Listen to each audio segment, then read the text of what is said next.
Okay, here we are. Here we are. Good to see you again after all your efforts this season. So how are you making out in general now with like the competitive season behind you? Yeah, no, it was a great end, right? Yeah.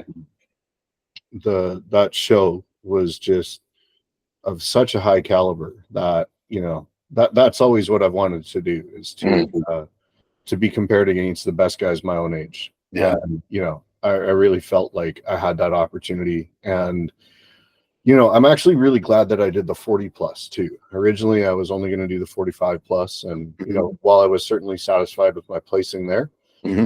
and felt that, I did look really good for my own age and Hmm. against the best guys my age. Um, Participating in that 40 plus class was just crazy. And making first call out was, that was just an unexpected Yeah. surprise. And that first call out was absolutely insane. Mm. And I remember as I was walking off the stage following the other guys that were out there, and I was just going, holy shit, these guys are my peers. Like, I cannot believe that I was up with Yeah. these guys, because like there was a couple of them there that looked like they were 25. Yeah, there's definitely a couple that definitely look fresh. But I Yeah. mean, I don't know how old they were, but if you get someone 40 plus, I mean, if they're like 41, 42, I mean, they're still pretty fresh Well, I in mean, yeah, today's they could have standards, been a right? fresh 40, right? So Yeah, yeah, yeah, yeah. but still just and then Asian genetics, right? So everyone looks really young. So it was yeah, but you know, and then me as a 49-year-old white guy, Mm, 49 today.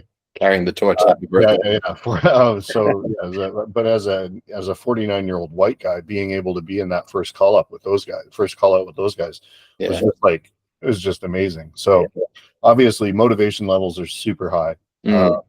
I got some good feedback from the judges, very surprising feedback, in fact. What Where surprised you particularly? I know what you've told me already, but I'm just curious. Yeah, so the feedback was, that I need to bring my hamstrings up, which is fine because I've been Mhm. working on that for a long time now. Yep. And I wasn't surprised to hear that. And the other feedback that I got was I need to bring like I need more detail in my back, which Mm. is amazing because my back has always been my strong point, and my Yeah. back double, has always been one of my stronger poses. And to hear that, I mean, I was really happy because Mm. it wasn't everything else. In the past, it's always been chest needs to come up, Yeah. shoulder need more size, blah, blah, blah, blah, blah. Yeah. But what used to be my strength is now my weakness. And that's Mm. like, that was amazing. Now, of course, Mm. there's a couple of reasons for that, right? Like, I had surgery on both Sure. arms. So, I probably haven't been able to train the back as hard as I used to. Yep. Or maybe it just, yeah, maybe it was, I don't know, maybe I've been a little cautious or something like that. But I have also really focused on the other stuff. So, Mm.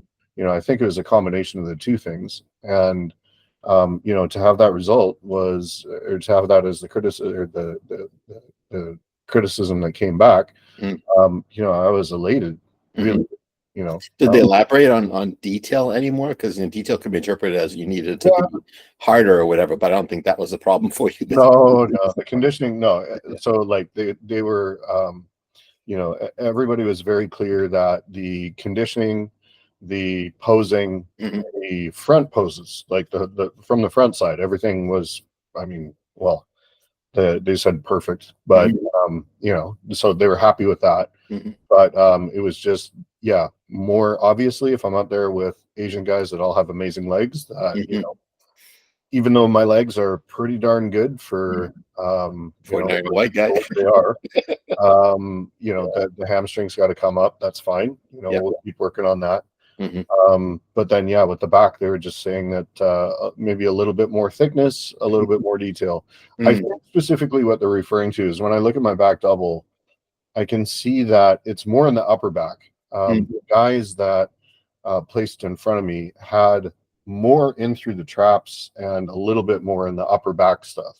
And Mhm. that would make sense because I've actually been focusing very much on the lats. So Okay.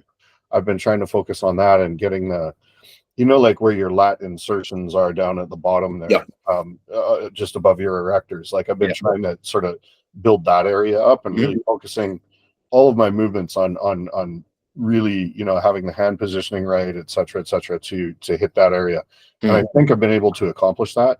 However, that has kind of come at the detriment. Like I haven't been doing much in terms of like chest supported row, right? Or stuff with more of like a pronated grip as opposed to a neutral one. So so I've got to do a bit more of that, and that's fine. But it's always, I mean, I don't know how you feel, but it's always nice to have something to target on that you can be going after. It makes the gym a little more fun somehow for me. No, absolutely, and that's the thing. Like, so one of the first things I started doing was trying to figure out how I'm going to change my split. What I'm going to do. What are you going to do different? I guess it's kind of exciting, I think. It's a new project, right? So exactly, a new project. I mean, I myself am thinking about competing next year, and I know I've got to bring up legs, obviously, after having a bilateral rupture a couple of years ago. So I'm putting a lot of energy in legs, but that gives me, I have a target. I know what I need to do. I have a mission, a purpose, and that feels good. So it's great. It's really good. So that's good. And then in terms of the other stuff, like another thing I'm going to be doing this year, trying anyways, is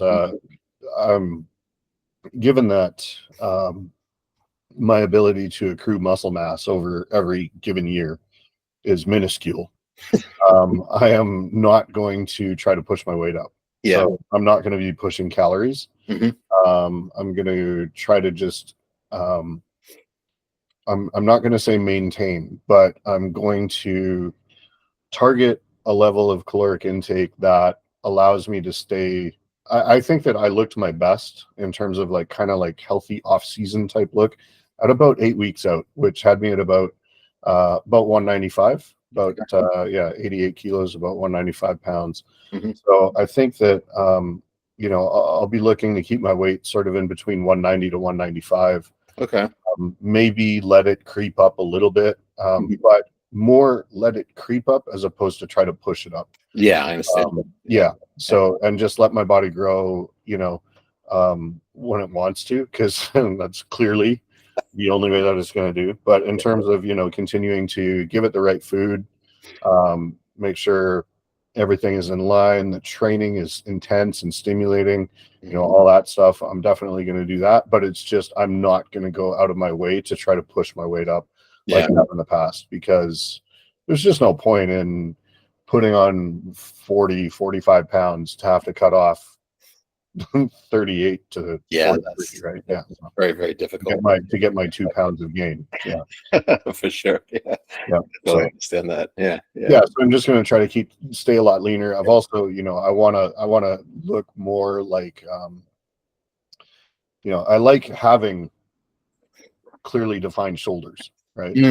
And when I put on a lot of weight, I find that it gets blurred between my the head and the rest of the arm, and the rest of the arm starts to appear. So, I have big arms, but it's just, they get straight, and I want to kind of keep some of that shape this time. Kind of illusion of 3D that you get by being a little tighter. Exactly.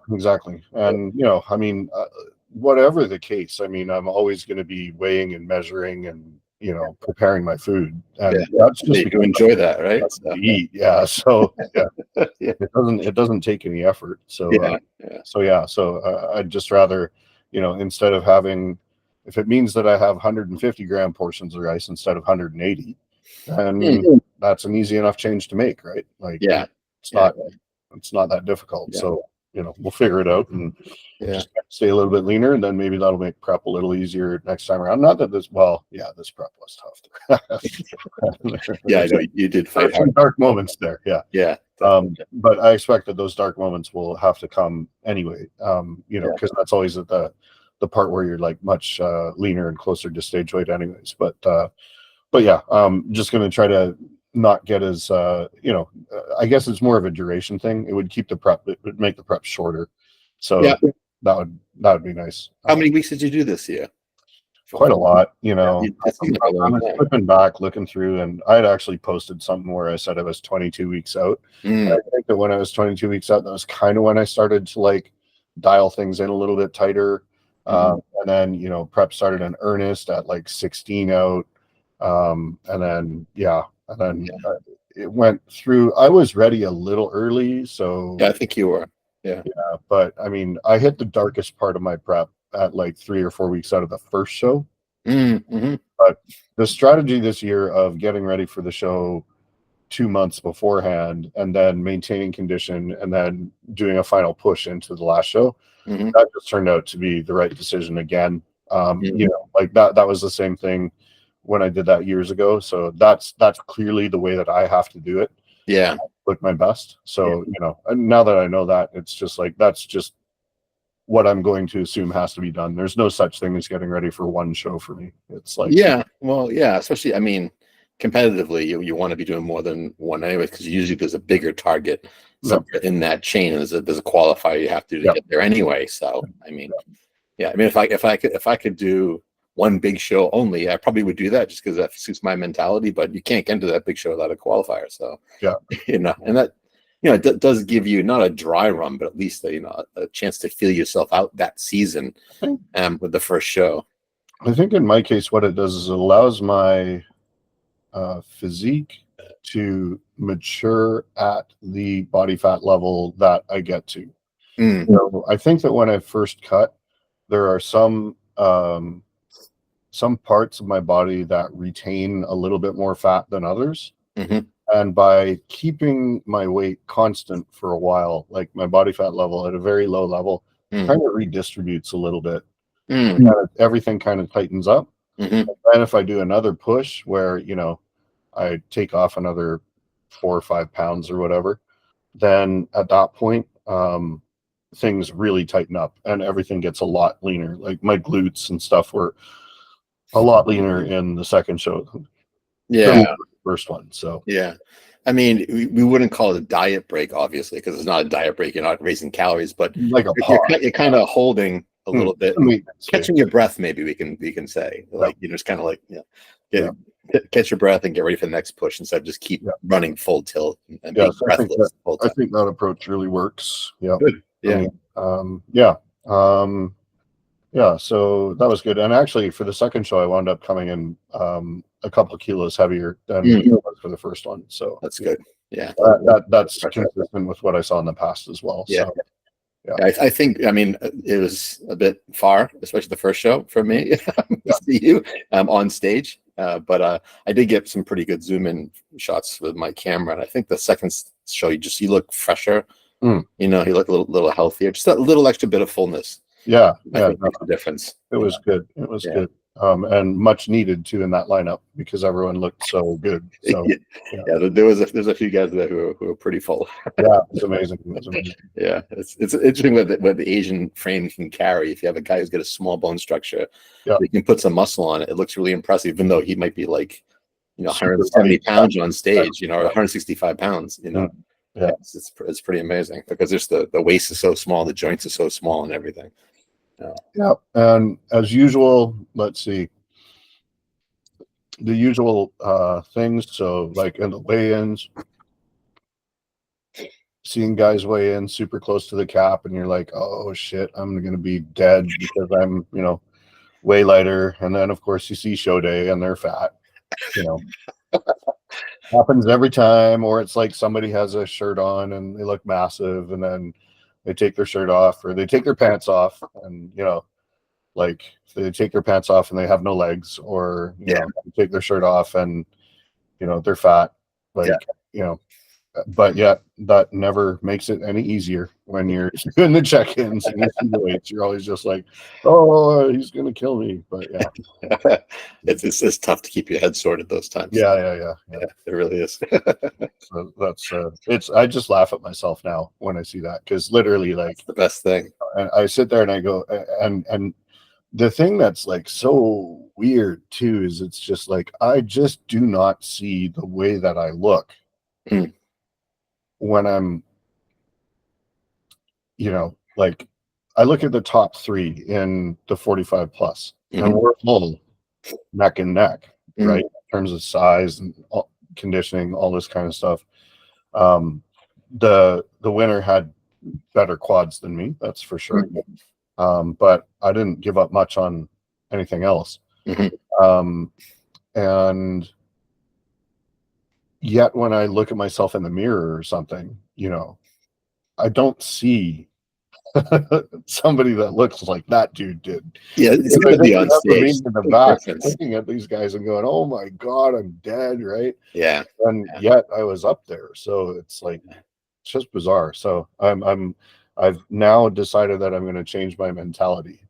I'm going to throw the small guy mentality out the window. So yeah, well, I mean, it's unless you are a narcissistic egomaniac, it is really hard to judge yourself fairly. I mean, I was talking with my wife in the audience during her show because I'm commenting on some of the guys there, especially when we got to bodybuilding, which I stayed to watch. You know, I think I had a fair amount more size than some of those guys. Oh yeah. But I was talking to my wife about it. It's like, you don't really feel like that unless you see unless I see a picture side by side. Yeah. And then there's the objective evidence. Otherwise, from my eyes to them, I feel like I'm not good enough. I'm not carrying enough size or whatever. Yeah, for sure. I can tell by the scale. Yeah. But the scale is kind of lies some ways anyways, especially these days. Everybody's 260 or something like that. I don't know how they have this weight because they look like nothing. You know? But picture side by side really tells you the story. Yeah. And everything in your mind will deceive you. Yeah, no, that's the thing is I've always got to see myself on stage beside somebody because otherwise, you know, if I look at myself in the mirror, I'm still the 140-pound kid. Yeah. Even though I look at the mirror and I see myself as having some muscle, it's not enough. And it's not dysmorphia. I don't understand. It's not dysmorphia. It's not like I see a skinny person and I have a complex. It's more like what I want is not there. An objective reality of accomplishment of you know the look that I desire is not adequate. So and that's just something about my personal goal chasing, I guess, that should be that. We all have that though, right? And that's what drives us to continually I think so. try to improve and things like that. So you know, I don't think that you're alone in that respect. That's for sure. Yeah. It's something we all deal with, right? So absolutely. Absolutely. It's not a bad thing. It's fuel, you know. Yeah, no, 100%. Yeah, because I mean, without that, you'd be like, complacent and And we see at the end of the day, our lifestyle does take a lot of effort. So yeah. I've seen some of the guys who are complacent, or who, for example, there's some people just chase size alone, and they get on stage and they look like they're 10 weeks out. Yeah, exactly. Because they're just focused on that one thing of just being the biggest guy in the room, just like dog poop. No, you can usually tell because they usually have big written in their email address or I've come across that more than once, unfortunately. Even people that I like to speak with and support, finding them their world comes crashing down, things aren't as they expect. It's like, okay, try to say some kind words and stuff and get out there, but it can be hard sometimes.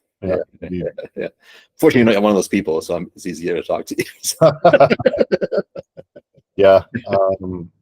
No, I mean, I was pretty I'm very pleased with the way things turned out. So looking forward to next season. I do hope they have that show here again next year, especially I hope so too. December. That would be great. And I would love it if you're competing too. So it would be fun. Gotta get the legs up and the waist down. So legs is, I think, a matter of effort. Hopefully. And I'm just gradually getting stronger and stronger every session now, which I originally focused on until now. So we'll see what's going to happen. I have Dante on my corner to keep me healthy, stop me from doing stupid shit. That'll help, hopefully. And then I got to wait for my waist to come down. I've stopped the metformin and see if I can. Waist stuff, like outside of the more sort of gastric stuff that you're dealing with, right? Outside of that, I really found that, okay, you ready for this? Training abs was really key. So the things that I found were most effective or that worked well for me were ab wheel rollouts, but just doing them from your knees, right? Like not Yeah. like your feet or whatever, and really concentrating on that being your it being your abs that drives the movement, because I think that there's a tendency to bring in like lats and stuff as we have Sure. arms up above the head, but Yeah. just making sure that you're doing that, and also like blowing out as you're executing the contraction, right? Yeah. So doing that, and then also vacuuming. Yeah. Vacuuming's far easier to do when you're prepping than in the off season because you have an empty stomach. Yeah. But vacuuming helped a lot, and I actually found that even though I have that, what is it, rectus diastase or whatever, Diastasis recti, which I have pretty that's bad. the one, yeah. Yeah. Well, I got that, and a hernia. Mm. But because I have that and the hernia, I found I was able to suck my waist even deeper with the vacuum. So it actually wound up looking good. So Yeah. it was a very That's surprising. interesting. Yeah. Yeah. So like all is not lost, right? Yeah. The other thing I found too is like vacuuming, like, so say for example, if you want to do like an ab mat type of exercise, I found that like ab mat, you can actually load resistance as you get better with it. But when you're starting out, especially with the split in the abdomen, that you don't want to like go all the way back to begin with. No. It's the same thing where if you vacuum and if you blow your air out, vacuum first and then initiate the contraction. I actually feel that it kind of like helps to pull in, the abs from the side, right? So it helps to keep that sort of problem area in the middle under control. So I don't know. That's the only way I could do abs. If I haven't done them in a while. What I used to do since I got diastasis recti, it's pretty bad. I mean, it goes from below my belly button up until my top abs. If I do any kind of crunches, it just pops out. Yeah, it pops out. Yeah. So what I would do is blow out all my air that I can and suck in as hard as I can, then perform the movement. Yeah. Keeping everything in tight, and that would keep it under control. But because of the gastric issues that are just having me bloated all the time, I know that's I can't do a vacuum. Just no, it's not possible. It's like as a semi inflated basketball where my stomach should be. It's like a drum. So no, I hear you on that, because I get post CPAP some nights. Yeah. Oh, do you? Okay, yeah, I've heard some people do that. Yeah. I get really bad. What's it called? That thing where basically you wind up swallowing air because of a mask slipping or whatever. Yeah. So I get that. But yeah, the if that does come down, then the other thing too is like on the ab mat type ab crunch exercises, I find that driving movement from your pelvis rather than the top makes a huge difference as well. Because if you initiate the contraction from like the pelvic side, I think that part of the reason why we get that split is like if we're trying to drive from here, I don't know, it just doesn't come in as nicely. Whereas if you're initiating from your pelvis, you've kind of got almost a bit of a vacuum in the in your stomach anyways. So but yeah, anyways, it was just really like I found that through training abs and stuff, I managed, like, my waist came in a lot. So I hope you can find the same sort of solution. It's going to take trial to find out what you can do and what you can't. But I'm doing like I have to go look up like how women repair themselves after childbirth. You know what I mean? And do like the dead bug exercise with your back and stuff like that. I'll give you a hint. A lot of it's very similar to what I just talked about, because that's what I'm looking at. So you have to, it's because the guys who get this probably more often than bodybuilders, like powerlifters, and they probably just don't even care. No, they don't. They don't look to rectify it. So they were saying that they just shove the hernia back in and tape it up with like duct tape. That's what one of my doctors told me. He's like, "Oh, if it pops up, just push it back in." But I wouldn't recommend surgery unless you really need it. So okay, good. Yeah, no, I think I'm gonna get the surgery done. Are you? At some point, but it's just not right now. Like it's manageable at the moment, but I have to be very careful about the way that I move, like especially with any sort of like twisting motion, because that's actually where it was smaller before and then it got bigger because of the result of, I had put a car in a snowbank and we were trying to like push it out, and as we were pushing it out, I noticed that like when I turned, that was when it really Oh really? Okay, that's when interesting. Yeah.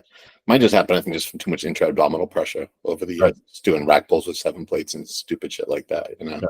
Even with a belt, it just pushes and pushes. So Yeah. it happens. I think as you get older, your connective tissue gets weaker too, so it just gives way. Yeah. Another one of those joys of being middle-aged. Yeah. Yeah. But we find a way, right? I mean, That's true. So that's the whole thing, right? yeah. So definitely looking forward to next season. It would be awesome to be able to compete in the same show you do. We wouldn't be on the exact same stage because I'll be doing open and you'll be doing Right. I'll be doing physique. But yeah, so I hope there is this show. These shows up there next year. You know? Yeah, it was so much fun. Like, you know, it was really like it was well run too from an audience point of view. It was very smooth. I don't know what it was like backstage, but it's super smooth. Yeah. As usual. Yeah. But like it was just so nice because, you know, like obviously a lot of the friends that I've made throughout the course of competing and whatnot, most everyone was there, and it was really like the same mentality where it's like, you know, finally a show for us. You know what I mean? Like, yeah. Where it's not like a billion 20-year-old kids trying to do men's physique, right? Like, yeah, exactly. Yeah, even when I did the Olympia Amateur in 2019, which had masters but no pro card potential. I mean, there's some I'm sure, but I don't remember any Japanese in my class on stage. You know, everybody was from someplace else. Yeah. Well, that was pretty similar this time. I was the top athlete from Japan. representing well. Yeah.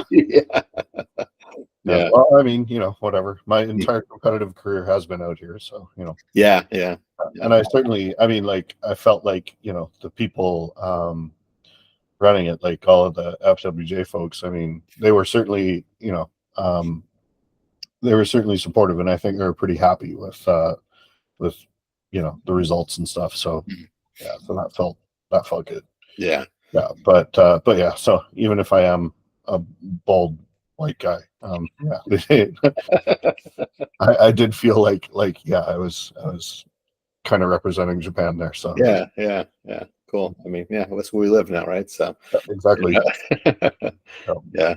So I'm looking forward to that. I'm looking forward to do it with you. I do hope the weight classes stay the same too, because I like that 85 kilograms and up. You know, because I can fit in there without trying to slide under 89 again or whatever like that, which is painful for me. So no, I mean, I think that they would probably keep that. Yeah, that would be good.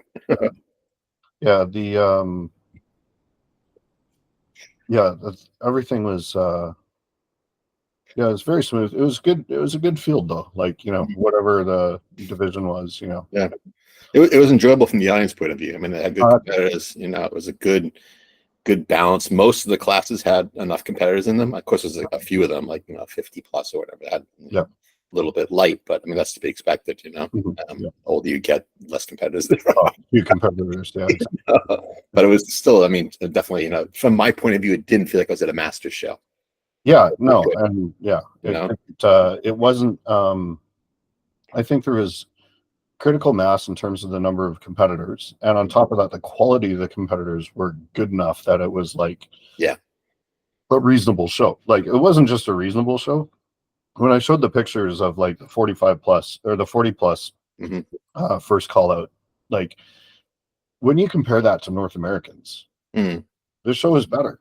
Yeah. Sorry to say, it was. And you look at the guys that, you know, won the cards here versus the card winners of the North Americans, and there is like, the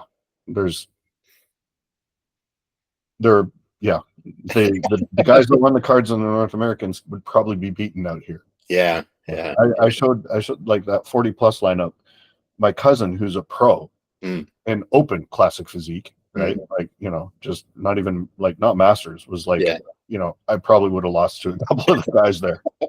Like the physiques were seriously impressive, and you know, it was just amazing. So that's nice, and really, I think, runs against the expectation, because I think when pro cards started getting distributed out in Asia, people had low expectations for what was going to come out of that, and I think that's been beaten a little. Maybe I would say across the board it's been beaten, but the masters, you know, I think that, you know, like we kind of joked about it earlier on, perhaps Asians do have a little bit of advantage as they get older, not looking as beat up, not looking as weathered, maintaining balance better.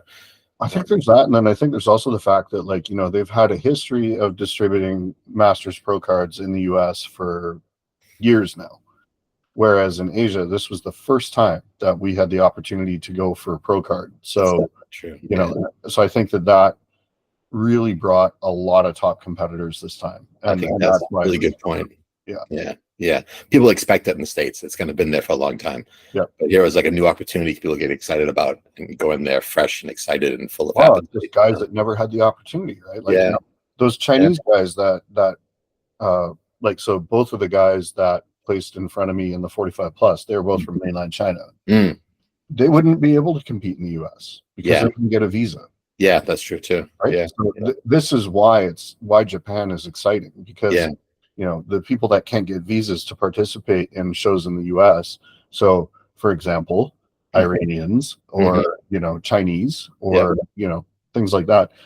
Those guys all have access to come here. So yeah, so it's really cool. Yeah. It's cool to be a part of it. It is. It's intimidating.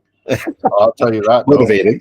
Cow, man, when I was like thinking about all of the amazing Korean competitors and Chinese competitors that were going to be showing up. Yeah. Like, you know, wow, that was scary. Yeah. Yeah. But, you know, got in the mix and did okay. So yeah, won't be what you wanted all along, right? You want to be on stage with your peers that were not just a bunch of slobs, but some serious hardcore competitors. You know, you don't want to be a Masters competitor and be up with a bunch of like crappy old guys that like don't care. Right. Like, you know, it's like, what's the point in that? Like, I am far happier with, like, I placed outside of the top 5 in the 40 plus, but I was either 6th or 7th. I don't know. But like, I'm way prouder of that placing than I would be if I won a shitty show. Yeah, of course. Like, because the guys that I lost to are amazing. Yeah. Right. Yeah. And I'm 49, and those guys were probably fresh 40. So, like, you know, and then, you know, in the 45 plus, like the 2 guys that beat me, didn't beat me by a huge margin, and they were exceptional. So, you know, I can really good show. Deduce a little bit from there as well. You know, so that's so that was very, very good. Really good stuff. Yeah. Enjoyed seeing you there and look forward to doing it together with you next year, as I said. Yeah, man. No, let's do it. Absolutely. Okay. Shall we call it quits there? Yeah. What else? About the only other thing is just trying to get my hunger cues back to an appropriate level. Those are all over the map right now. That's about the only other thing that I think is kind of interesting to share about this period right now is I'm a week post show. I had a week and change. I did like, so the day of the show, we finished at like noon. So I ate freely. And then the following day I had like 2 or 3 bro meals and then like, you know, a dinner out. And then I was back on plan for the work week. Then this weekend I had a couple of like, we were out of town, so I just tried to eat like a normal human, which was a disaster. But like, my hunger cues are just terrible. Like, I cannot trust myself at all. You know, I can't tell when I'm full, and I also, as soon as I've done eating, like, my body is just telling me eat more. We'll have some more. Just stay away from buffets, I guess, for a while. Well, I mean, I think I just need to stay on a plan for a while, right? And you just got to add a decent amount of body fat back slowly, so your body kind of rebalances. No, I mean, just a healthy amount, not get fat, but just enough that your body restabilizes. Well, the thing is, though, I mean, like, from stage, I'm already probably, what am I, 5 kilos heavier? So, 10 pounds. Yeah. So, I just kind of I'm not so sure if it's the body fat thing or if it's just getting the hormones back into, like, the ghrelin and the leptin, getting those back into more reliable Yeah.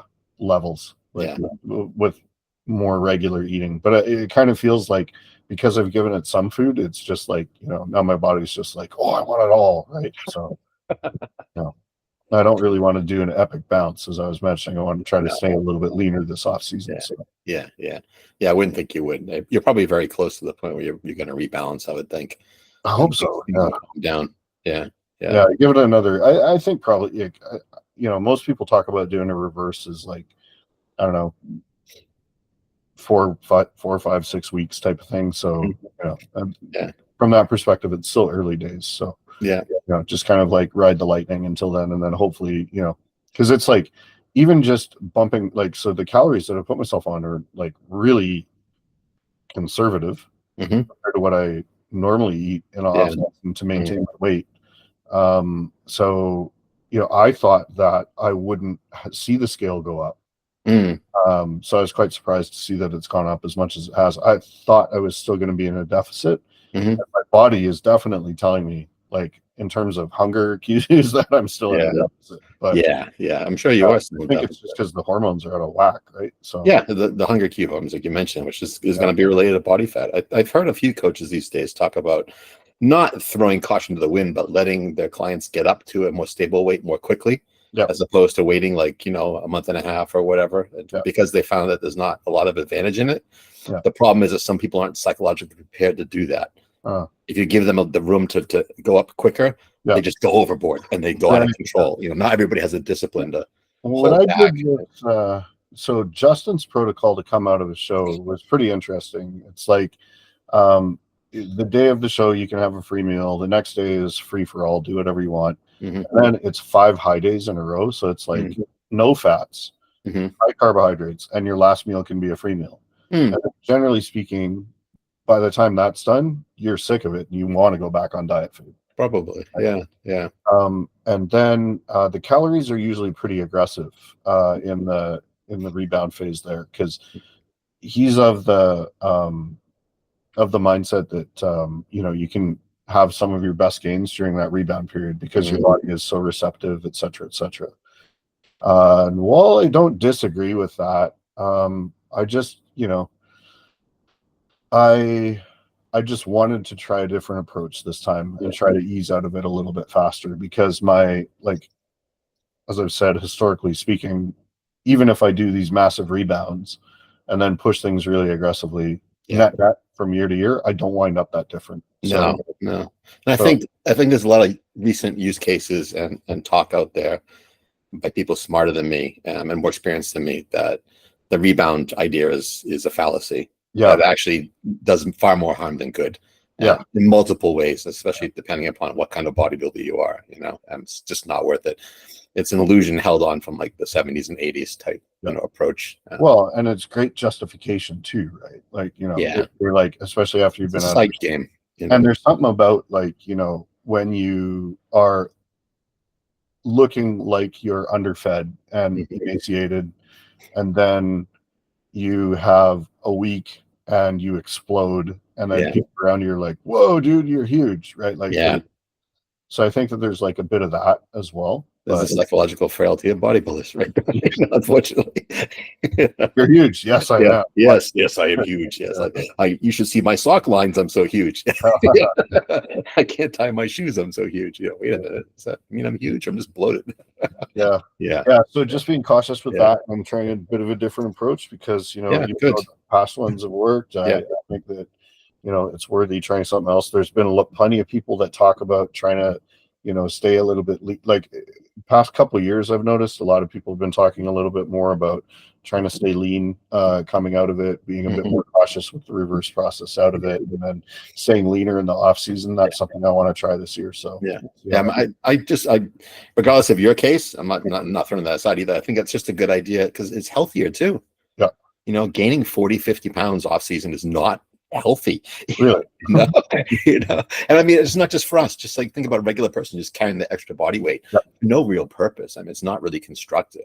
Well, that's the thing. And then when you put that add to that at damn near 50 years old. I just don't see what potential health benefits are of that. That's for sure. I mean, I have my own internal debate. I'm 55 in a couple months, and it's should I really be 102, 103 kilograms? Is that, even though I'm lean, it's kind of But I think a lot of your mass has just sort of been accumulated over time. I mean, you can try to downsize, but maybe that's why doing the show would be a good idea for you, right? You can do it.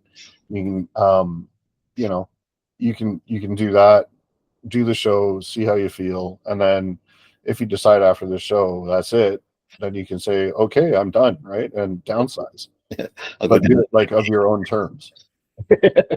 Maybe 97. Yeah, exactly. There you go. Yeah. I went all the way down to 90. All the way down. Nice. Anyway, we're rambling a bit, I think. Yeah. But yeah, good insights though. Definitely, we'll have to catch up with each other as you make the adventure back up to a normalized off season. Yeah, we'll see how it goes. Comfortable progression. Thanks a lot for all your support through the season. And of course, it's been fun. Yeah, it's been great, and really appreciate it. And it was good. Look forward to continuing to carry on this journey. Yeah. I mean, I'll be doing it with you this upcoming year too. So sounds awesome. Looking forward to it. All right. Okay. Take care. All right. Thanks a lot, Matt. Cheers. All right. Cheers.